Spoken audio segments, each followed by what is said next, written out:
Hello friends, Jai Shri Ram. Today we will see a very important interview question in any management interview. Okay, and the question is, how will you address conflicts in your team? Let us say two people are fighting in your team. How will you address the situation? How will you resolve this conflict? This is a very commonly asked question. Okay, so while answering this question, just mention this thing in the beginning, that conflict resolution is very important and timely conflict resolution is also very important, because the time for which the conflict exists, there is friction in the team, right? And if there is friction, the delivery gets affected. So as a manager, you should always have an eye on the delivery, and your delivery won't be smooth, it won't be up to the mark if there is friction in the team. So first you start your answer by saying that I should pay utmost attention towards it and I should resolve it ASAP. I should not waste any time and I should quickly resolve it, because the more it is going to get delayed, the friction will be there. And see, due to friction, two things happen. One is your delivery is affected. Second thing is the amount for which the number of days for which this friction lasts, it has a profound impact on those people and they get worn out. Your team gets worn out. So your team should be in a happy state almost all the time. If they are into a sad state, then it is going to affect their psyche, it is going to affect the delivery. So you start your answer with this, that I understand the seriousness and I like to solve it ASAP, because two reasons. One, it is affecting the productivity. Second, it is affecting the psyche of my team. It is wearing out my team. Now, come with the approach. So normally every manager will have a different approach of problem solving, but here is my approach. I have been following this. I have been into management for 7 years. Now this is the approach that I follow normally in my company, okay, or in all the companies that I have been in. First thing is, I try to understand what is the root cause of the problem. Let us say there are two people fighting. I'll give you two different examples so that you understand. One example I will give, that in an agile team, the product owner and the scrum master are fighting, and you being an RT want to end this cold war between them ASAP. Okay, this is situation number one. Situation number two, I'll tell you, let us say you are a team lead, or let us say you are a scrum master and your team lead and developer are fighting. Okay, and being the scrum master, you want to end this fight ASAP so that friction is reduced and your team is stable. Okay, I'll tell you both these situations. In the first case, suppose you are an RT and in a particular agile team, the scrum master and the product owner are fighting. Go to the root cause. So sometimes the fight is only one time fight, like they are fighting only for the first time. Okay, then the case is different. Then the case is easily solvable. Okay, you try to understand what led to this conflict and you just calm people down, they will calm down. Okay, but second situation is when the fights are frequent. The fights always keep happening. Okay, and if you ask other people who were there in this project before you, ask them, they will also tell you, these two people are always fighting. Don't pay attention towards them, they'll always keep fighting. If you get that kind of a feedback, if that is the history, that they have a history of fighting, then you should dig a little deeper. Then it is not about what has happened in that particular meeting, why did you fight in that particular, no, it's not about that. It's about what has happened in the past, what has hurt each other's sentiments, and why they are such sworn enemies of each other that they'll always find some problem into each other's work. Why is that the case? So what is hurting their sentiment? Find it out. Sometimes it is like the product owner probably, see, mostly between the product owner and scrum master, what is the conflict? Mostly what is the conflict? That product owner sometimes is very bossy. Scrum master wants to protect his team, and so he says, oh, you cannot keep assigning work to my team, it's my team. So they fight. Another reason could be the scrum master is sometimes very bossy. Scrum master says, hey, you stay within your limits, man, you don't teach me what to do. You don't. Scrum master, ideally we from management should be very soft spoken. But yes, I have seen scrum masters who are rude. Okay, they'll say, oh yeah, this is the process, don't teach me the process. If you talk in this language with the product owner will also show his value then. Okay, so you see what the situation is, you get to the root cause. In the second example that I gave you, let us say there is your team lead and the developer who are fighting. Probably the team lead is always correcting the developer, doesn't give any space to the developer. Developer, yeah, give me a breathing space. You tell me what to do.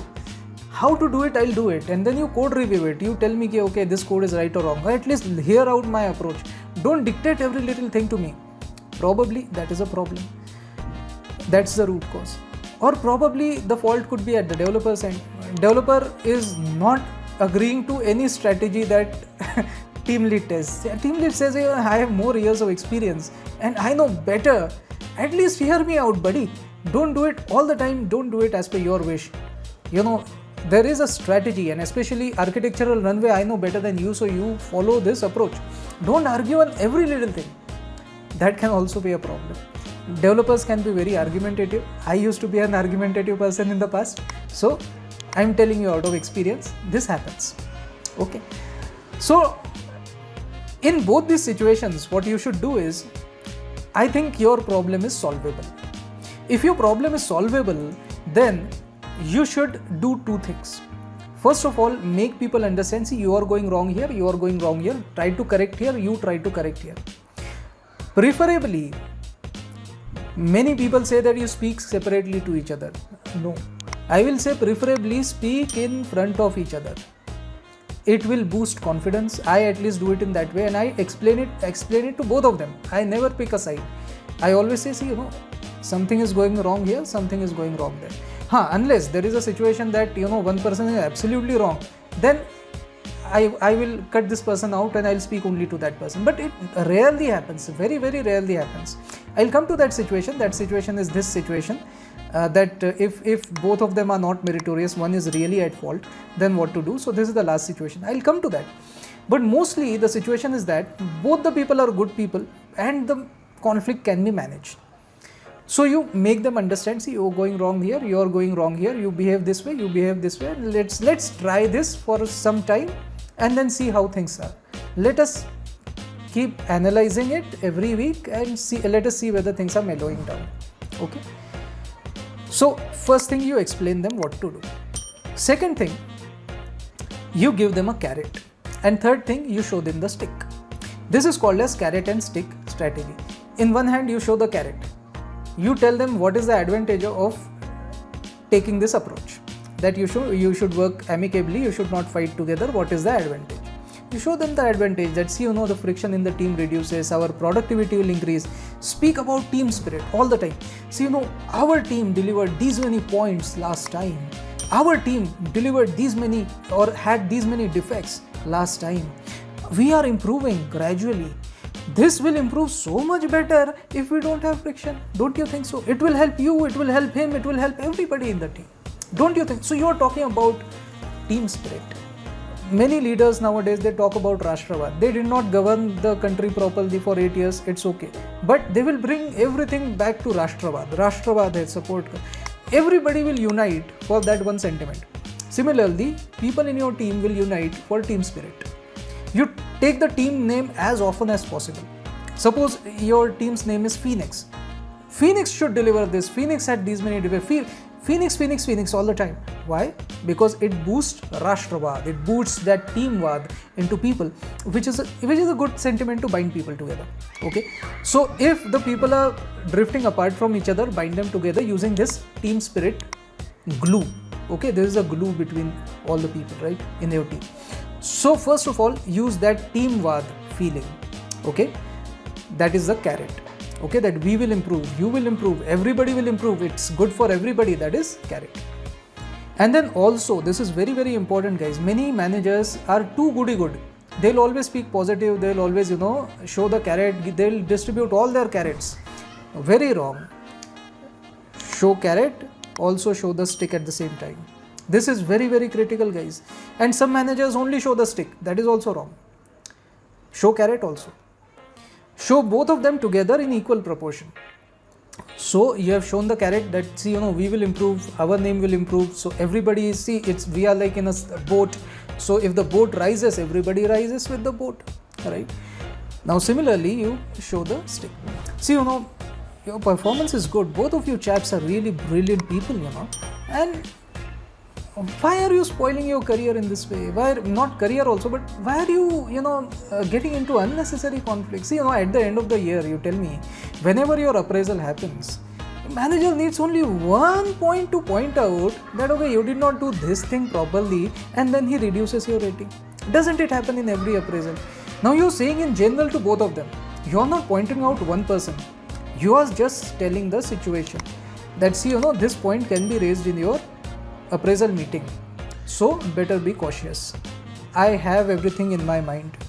Okay? As of now, I am willing to let it go. But if you stretch the point too much, probably it may appear in your appraisal. Now you are not saying this directly in the face, but you are giving them the intimation. You are just letting them know.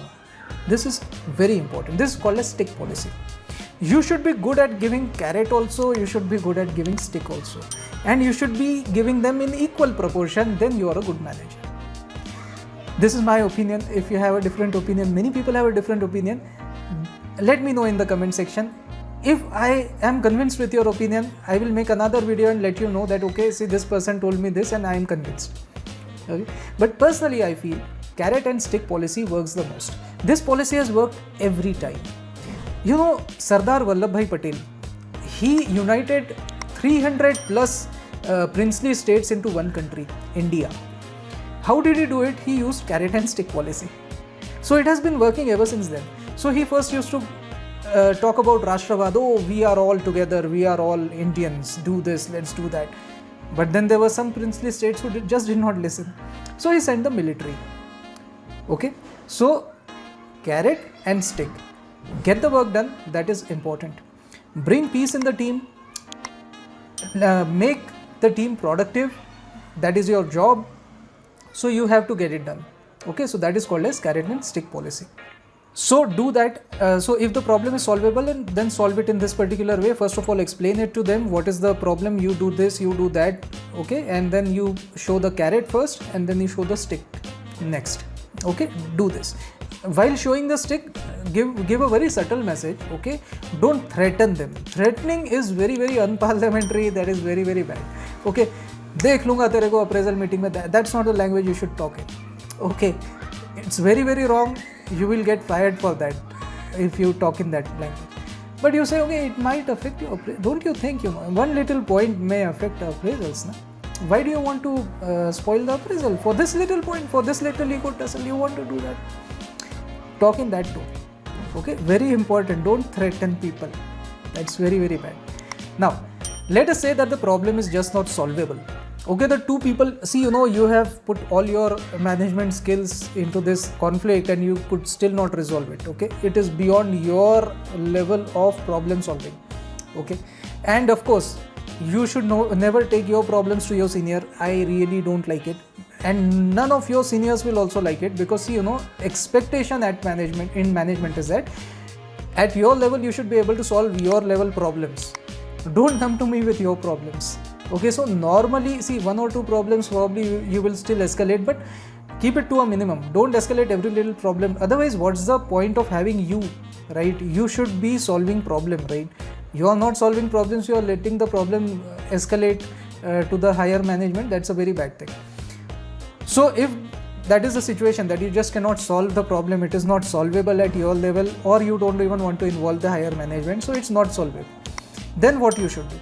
Then in that case, you should talk about, are both these people meritorious? That means, are both of them equally right? See, I'll give an example.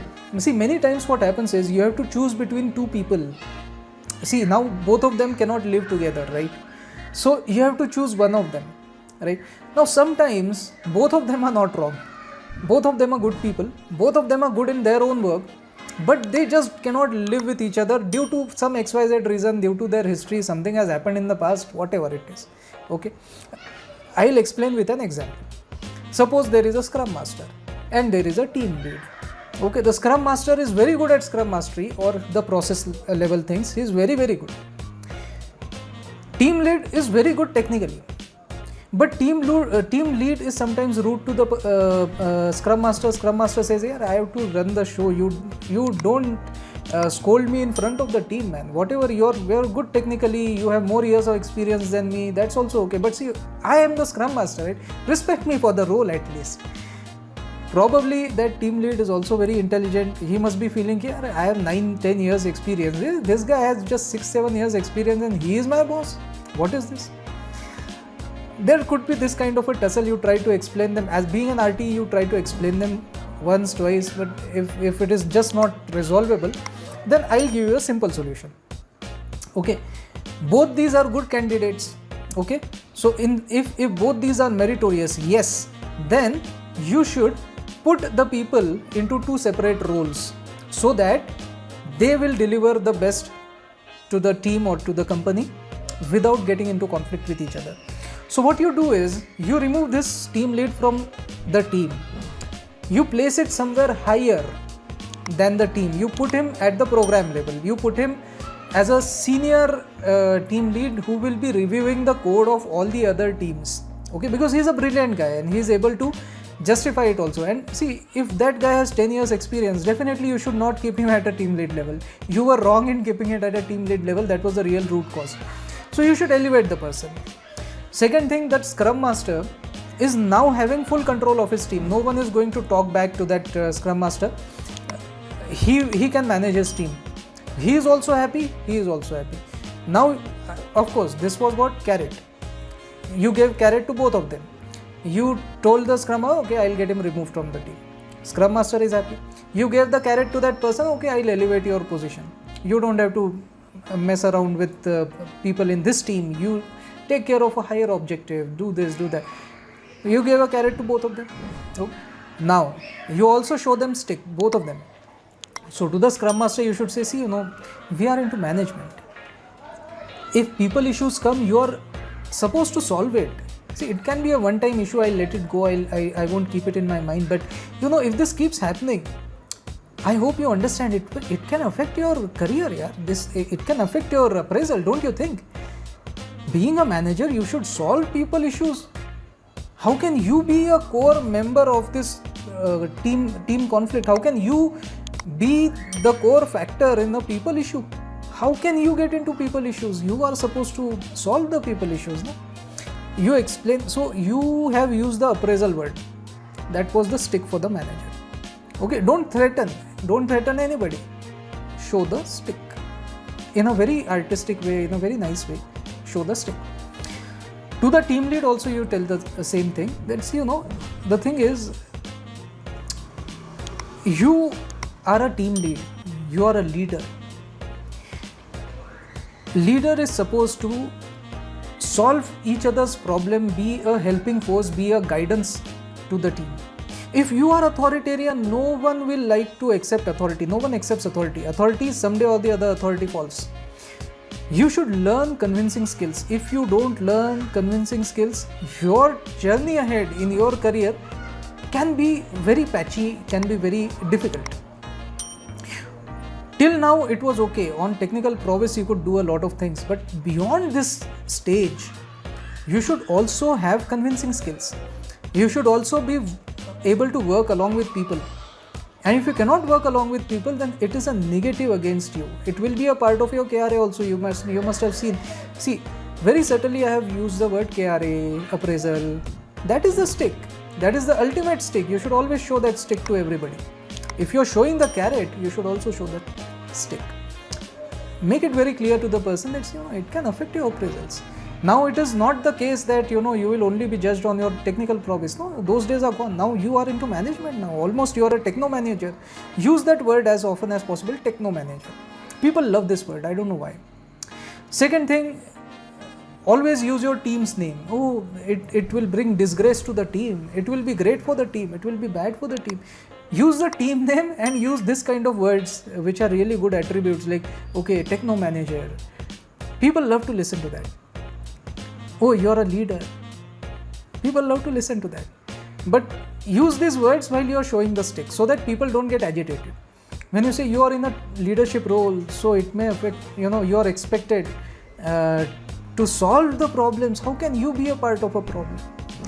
You are actually showing stick, but in a subtle manner. And just to mellow the person down, just to calm the person down, you are showing appeasement kind of a thing by calling him a techno manager. See, this is not speaking lies, guys. You're speaking the truth only. But be gentle. While you're showing the stick, you should be very, very gentle. Show the stick gently, but show it very clearly that it's going to affect your appraisal. Okay, so this is what you do, that you put it in two different roles so that they don't conflict with each other and they can focus better on their individual works. Okay, instead of getting into each other's way, they will both work better. Okay, so do this. Now, second thing is, let us say one of the two people is not meritorious. For example, suppose the team lead and developer problem, I'll tell you. Suppose the team lead is really bad. Okay, he's very authoritative, he doesn't speak well to anyone. Okay, and he himself does not have much of a technical knowledge. Or even if he does, then also he is so rude that it's impossible to continue with him. Everybody has to say the same thing about him. You asked his previous manager, he also told the same thing, I removed him from the project for this reason only. Then your ears should stand up. Okay, आपके कान खड़े हो जाने चाहिए जब उसका पहला manager भी अगर यही कहता है कि he removed that person from the team because he was too rude. आपके कान खड़े हो जाने चाहिए. Your ears should, you should become alert. And you remove the person ASAP. If the person cannot be worked with, previous managers have also tried. You are not having a magic wand. You cannot change the way someone is, or it will take a lot of efforts. Don't spend so many efforts. You are not there to reform one person. Okay, Dear Zindagi mein jaise the hero reforms the heroine's way of thinking. That's not your job. He was a psychiatrist. You are just a manager. You take care of your productivity. You don't try to improve somebody. It's not your job. Okay, if it is going to be very difficult to improve that person, and in general he is not workable, he cannot be worked with, remove the person ASAP. As soon as possible, you remove the person. While removing the person, there are a few things that you should remember. Always give a prior intimation. Always tells these are the reasons for which we feel you cannot be worked with. So we still give you a chance of 1 month. There are these three people. One is a technical person, one is a manager who is me, and another is a product owner, somebody from the business. All three of us will be judging you, okay, for 1 month. Consider this as a performance improvement plan. Okay, we will all evaluate you based on these criteria. These are the work items that we are expecting you to do in this particular 1 month. That means, of course, there will be 2 sprints in this or 2 iterations in this 1 month. So of course we know the stories, right? These are the stories we are going to do. But in these stories, what you should be doing is, first of all, you give very inappropriate code review comments which are not in line with the coding guidelines. So first of all, you should be sure about the coding guidelines, and all your review comments should be legit. Your review comments should not be such that a developer will come to us and tell, hey, what is this? I mean, he's telling the things which are not there anywhere. Okay, he's just saying anything. That should not happen. Second thing, what should not happen is your code reviews always get delayed. Your team is already delivering the development is done already, but till the last day you drag the code review. What is keeping you busy? Third thing, you do not refine the stories properly. In spite of refinement, when it comes to the developers ask you questions about which you are not sure. How is that happening? So you are not refining the stories properly. So these are 3-4 things for which we want you to improve. Refinement part, the business people, that whosoever is judging you from business, he will take care of it. Your code review part, this particular technical person is there, he will take care of it. And rest of the things, let us say process wise, whatever is going wrong, suppose you never make tasks for your own self in the stories, or let us say you don't burn the hours in the task, or let us say you don't behave well with your team members, you shout at them, this and that, very, very aggressive behavior, then being a manager, I'll take care of it. I'll see that. I'll evaluate you on these criteria. And then give proper feedback every week. So 1 month has 4 weeks. So 4 times the person should get that feedback. Once you did this wrong, feedback with respect to all these 3 things, you give in a meeting once a week. Okay, you give sufficient chance for the person to improve. Okay, and maximum times you keep your feedback on record. That means you keep it on an email. That will be much better. Okay, and then even after 1 month, even after giving so many warnings, if you think that the person has not, or if all 3 of you think that the person has just not improved, and everyone thinks, all 3 people think that the person should be removed, there is no chance that we can work with this guy, it's absolutely impossible to work out with him, then you remove the person ASAP. In the meanwhile, you also keep your management informed that, see, there is this particular person that we are planning to remove. We have given him 1 month's notice that you improve, otherwise we'll get you removed from the team. You let everyone know beforehand, and then after 1 month, when you say that, see, this is what is happening, the person has just not improved, these are the mail communications that we had, these many times we shared the feedback, still your higher management will like to have 1 meeting with him.